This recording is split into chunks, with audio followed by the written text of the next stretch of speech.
بسم الله الرحمن الرحيم. إذا وقعت الواقعة ليس لوقعتها كاذبة خافضة رافعة. إذا رجت الأرض رجا وبست الجبال بسا فكانت هباء منبثا وكنتم أزواجا ثلاثا فأصحاب الميمنة ما أصحاب الميمنة وأصحاب المشأمة ما أصحاب المشأمة والسابقون السابقون أولئك المقربون في جنات النعيم. ثلة من الأولين وقليل من الآخرين على سرر موضونة متكئين عليها متقابلين يطوف عليهم ولدان مخلدون بأكواب وأباريق وكأس من معين لا يصدعون عنها ولا ينزفون وفاكهة مما يتخيرون ولحم طير مما يشتهون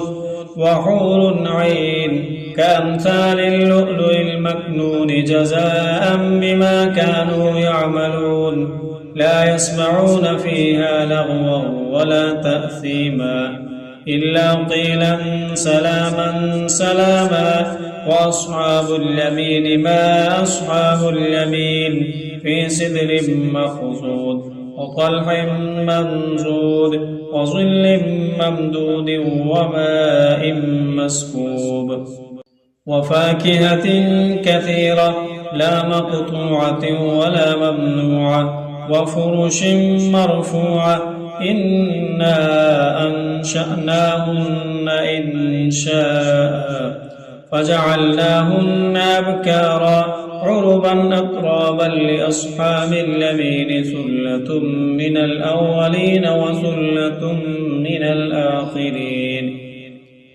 وأصحاب الشمال ما أصحاب الشمال في سموم وحميم وظل من يحموم لا بارد ولا كريم إنهم كانوا قبل ذلك مترفين وكانوا يصرون على الحنص العظيم وكانوا يقولون أئذا متنا وكنا ترابا وعظاما أئنا لمبعوثون أو آباؤنا الأولون قل إن الأولين والآخرين لمجموعون إلى ميقات يوم معلوم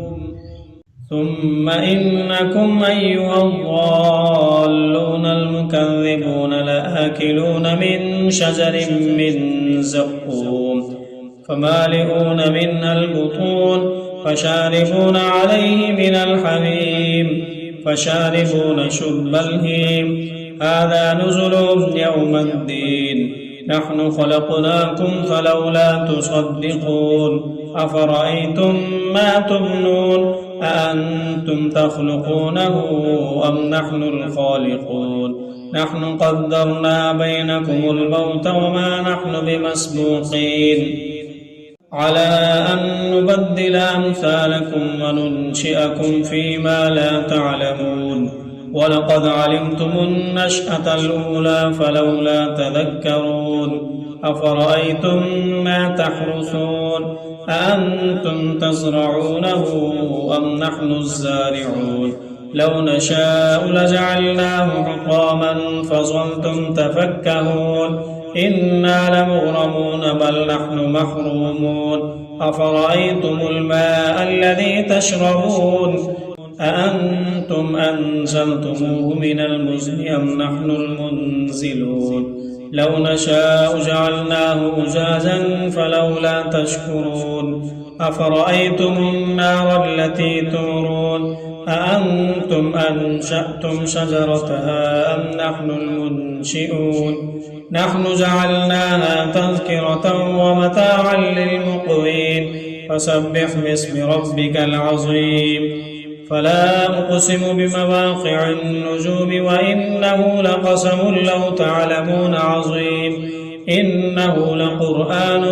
كريم في كتاب مكنون لا يمسه إلا المطهرون تنزيل من رب العالمين أفبهذا الحديث أنتم مدهنون وتجعلون رزقكم أنكم تكذبون فلولا إذا بلغت الحلقوم وأنتم حينئذ تنظرون ونحن أقرب إليه منكم ولكن لا تبصرون فلولا إن كنتم غير مدينين ترجعونها إن كنتم صادقين فأما إن كان من المقربين فروح وريحان وجنة نعيم وأما إن كان من أصحاب اليمين فسلام لك من أصحاب اليمين وأما إن كان من المكذبين الضالين فنزل من حميم وتصلية جحيم إن هذا لهو حق اليقين فسبح باسم ربك العظيم